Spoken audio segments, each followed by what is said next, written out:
Tanggal 8 sampai 12 Juli minggu ini itu banyak sekali perusahaan yang IPO di bursa. Kalau saya catat kelihatannya ada 7 ya. Kalau saya nggak salah ngitung ada 7. Tanggal 8 itu ada 2, tanggal 9 1, hari ini tanggal 10 ada 4. Nah, apakah menarik mengikuti saham IPO? Yuk kita bedah singkat aja ya. Oke, jadi saham IPO ini bagi saya pribadi, ini POV saya pribadi ya, merupakan cara yang menarik bagi kita untuk berinvestasi di pasar modal. Kenapa?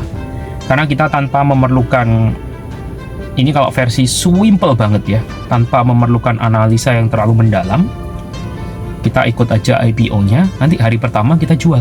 Nah, sudah berapa puluh persen untungnya, ya kan? Nah, ini adalah salah satu cara gampang banget dan besar kalau IPO itu harga sahamnya naik. Ingat, ini kemungkinan besar, disclaimer ya, ini kemungkinan besar, bukan pasti naik.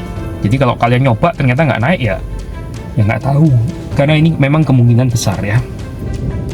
Oke, yang kedua, secara valuasi, kadang IPO ini belum tentu menggambarkan valuasi perusahaan yang sebenarnya.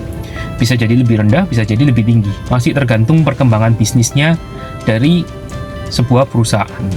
Ada perusahaan yang saat IPO harganya tinggi, sekarang seiring berjalannya waktu sampai di 2025 ini harganya turun dalam.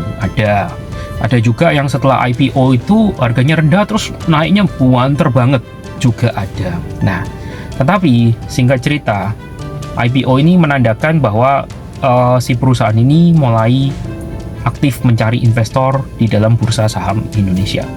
Jadi potensinya akan semakin besar untuk berkembang karena potensi mendapatkan modal juga semakin tinggi ya.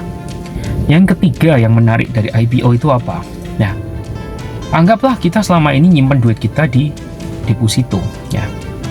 Kita sama-sama nunggu nih, misalnya kita udah antri IPO selama 1 bulan dengan uang yang sama. Misalnya kita mau deposito 10 juta, ya wes lah 10 juta kita belikan IPO semua. Dalam 1 bulan cuannya IPO berapa persen?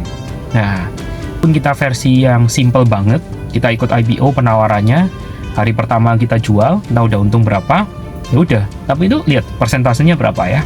Nah, itu juga sangat menarik. Ini adalah cara-cara simple untuk berinvestasi di pasar modal melalui kendaraan IPO.